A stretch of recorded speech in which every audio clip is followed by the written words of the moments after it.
Exodus chapter 7. The Lord said, I am going to let your brother Aaron speak for you. He will tell your message to the king, just as a prophet speaks my message to the people. Tell Aaron everything I say to you, and he will order the king to let my people leave his country. But I will make the king so stubborn that he won't listen to you. He won't listen even when I do my terrible things to him and his nation. Then I will bring a final punishment on Egypt, and the king will let Israel's families and tribes go. When this happens, the Egyptians will know that I am the Lord. Moses and Aaron obeyed the Lord and spoke to the king at the time, Moses was 80 years old and Aaron was 83. The Lord said, Moses, when the king asks you and Aaron to perform a miracle, command Aaron to throw his walking stick down in front of the king. It will turn into a snake. Moses and Aaron went into the king and his officials and did exactly as the Lord had commanded. Aaron threw the stick down and it turned into a snake.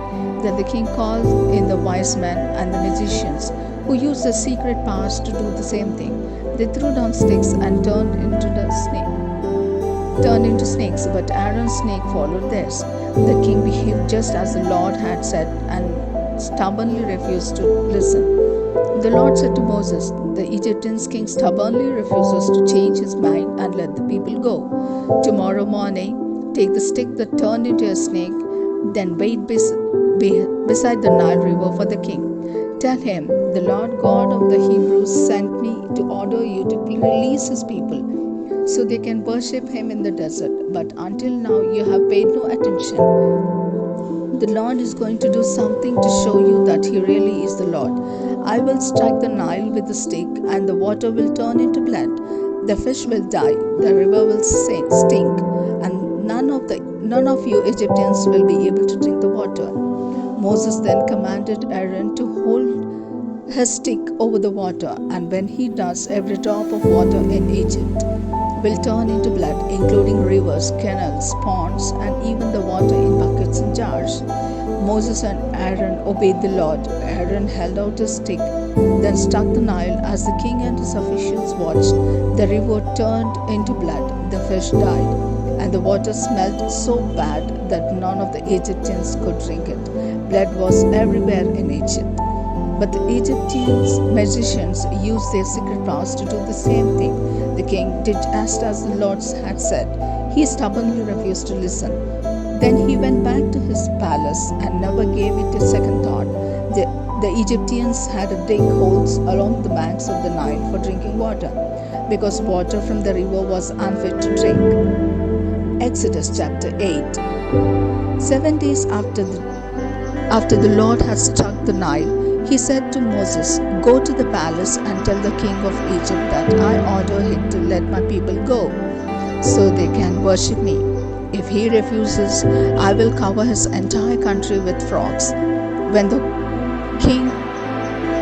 Nile will be full of frogs, and from there they will spread into the royal palace, including the king's bedroom and even his bed. Frogs will enter the homes of his officials and will find their way into the ovens and into the bowls of the bread dough. Frogs will be crawling on everyone, the king, his officials, and every citizen of Egypt. Moses now commanded Aaron to hold his stick over the water. Then frogs will come from all rivers, canals, and ponds in Egypt, and they will cover the land. Aaron obeyed, and suddenly frogs were everywhere in Egypt. But the magicians used their secret powers to do the same thing. The king sent for Moses and Aaron and told him, if you ask the Lord to take these frogs away from me and my people, I will let your people go and offer sacrifices to him. All right, Moses answered, you choose the time when I am to pray for the frogs to stop bothering you, your officials and your people, and for them to leave your houses and be found only in the river. Do it tomorrow, the king replied, as you wish. Moses agreed. Then everyone will discover that there is no God like the Lord, and frogs will no longer be found anywhere except in the Nile. After Moses and Aaron left the palace, Moses begged the Lord to do something about the frogs he had sent as punishment for the kings. The Lord listened to Moses, and frogs died everywhere in houses, yards, and fields. The dead frogs were placed in piles, and the whole country began to stink. But when the king saw that things were now better, he again did just as the Lord had said and stubbornly refused to listen to Moses and Aaron. The Lord said to Moses, "Command Aaron to strike the ground with his walking stick, and everywhere in Egypt the dust will turn into gnats." They obeyed, and when Aaron struck the ground with the stick, dust will turn into gnats. They obeyed, and when Aaron struck the ground with the sticks, gnats started swarming on people and animals. In fact, every speck of dust in Egypt turned into a gnat. When the magicians tried to use their secret powers to do this, they failed, and gnats stayed on people and animals. The magicians told the king, "God has done this." But as the Lord had said, the king was too stubborn to listen. The Lord said to Moses, "Early tomorrow morning, while the king is on his way to the river, go and say to him, 'The Lord commands you to let his people go, so they can worship him. If you don't, he will send swarms of flies to attack you, your officials, and every citizen of your country. Houses will be full of flies, and the ground will crawl with them. The Lord's people in Goshen won't be bothered by flies, but your people in the rest of the country will be tormented by them. That's how you will know that the Lord is here in Egypt. This miracle will happen tomorrow." The Lord kept his promise. The palace and the homes of the royal officials swarmed with flies, and the rest of the country was infested with them as well. Then the king sent for Moses and Aaron and told them, "Go sacrifice to your God, but stay here in Egypt." "That's impossible," Moses said. "Any sacrifice we offer to the Lord our God would disgust the Egyptians, and they would stone us to death." "No, indeed. The Lord had ordered us to walk 3 days into the desert before offering sacrifices to him, and that's what we have to do." Then the king told him, "I will let you go into the desert to offer sacrifices if you don't go very far, but in the meantime pray for me." "Your Majesty," Moses replied, "I will pray for you as soon as I leave, and by tomorrow the flies will stop bothering you, your officials, and the citizens of your country. Only make sure that you are telling the truth this time, and that you really intend to let our people offer sacrifices to the Lord." After leaving the palace, Moses prayed, and the Lord answered his prayer. Not a fly was left to pester the king, his officials, or anyone else in Egypt. But the king turned stubborn again and would not let the people go. Exodus chapter 9. The Lord sent Moses with this message for the king of Egypt. "The Lord God of the Hebrew commands you to let him people go, so they can worship him. If you keep refusing him, he will bring a terrible disease on your horses and donkeys, your camels and cattle, and your sheep and goats. But the Lord will protect the animals that belong to the people of Israel. None of theirs will die. Tomorrow is the day the Lord has said to do this." It happened the next day. All of the animals belonging to the Egyptians died, but the Israelites did not lose even one. When the king found out he was still too stubborn to let the people go, the Lord said to Moses and Aaron, "Take a few handfuls of ashes from a stove and have Moses throw them into the air. Be sure the king is watching. The ashes will blow across the land of Egypt, causing sores to break out on people and animals." So they took a few handfuls of ashes and went to the king. Moses threw them into the air, and sores immediately broke out on the Egyptians and their animals. The magicians were suffering so much from sores that they could not even come to Moses.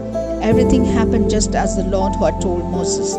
He made the king too stubborn to listen to Moses and Aaron. The Lord told Moses to get up early the next morning and say to the king, "The Lord God of Hebrews commands you to let his people go so they can worship him. If you don't, he will send his worst plagues to strike you, your officials, and everyone else in your country. Then you will find out that no one can oppose the Lord. In fact, he could already have sent a terrible disease and wiped you from the face of the earth. But he has kept you alive just to show you his power and to bring honor unto himself everywhere in the world. You are still determined not to let the Lord's people go? All right. At this time tomorrow, he will bring on Egypt the worst hailstorm in its history. You had better give orders for every person and every animal in Egypt to take shelter. If they don't, they will die." Some of the king's officials were frightened by what the Lord had said, and they hurried off to make sure the slaves and animals were safe. But others paid no attention to his threats and left their slaves and animals out in the open. Then the Lord told Moses, "Stretch your arm in toward the sky so that hailstones will fall on people, animals, and crops in the land of Egypt." Moses pointed his walking stick toward the sky, and hailstones started falling everywhere. Thunder roared and lightning flashed back and forth, striking the ground. This was the worst storm in the history of Egypt. People, animals, and crops were pounded by the hailstones, and bark was stripped from tree. Only Goshen, where the Israelites lived, was safe from the storm. The king sent for Moses and Aaron and told him, "Now I have really sinned. My people and I are guilty, and the Lord is right.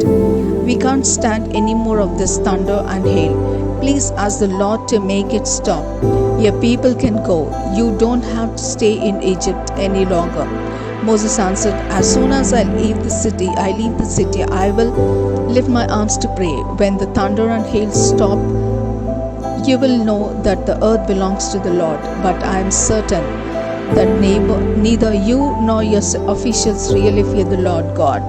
Meanwhile, the flax and barley crops had been destroyed by the storm because they were ready to ripen. But the wheat crops ripened later, and they were not damaged.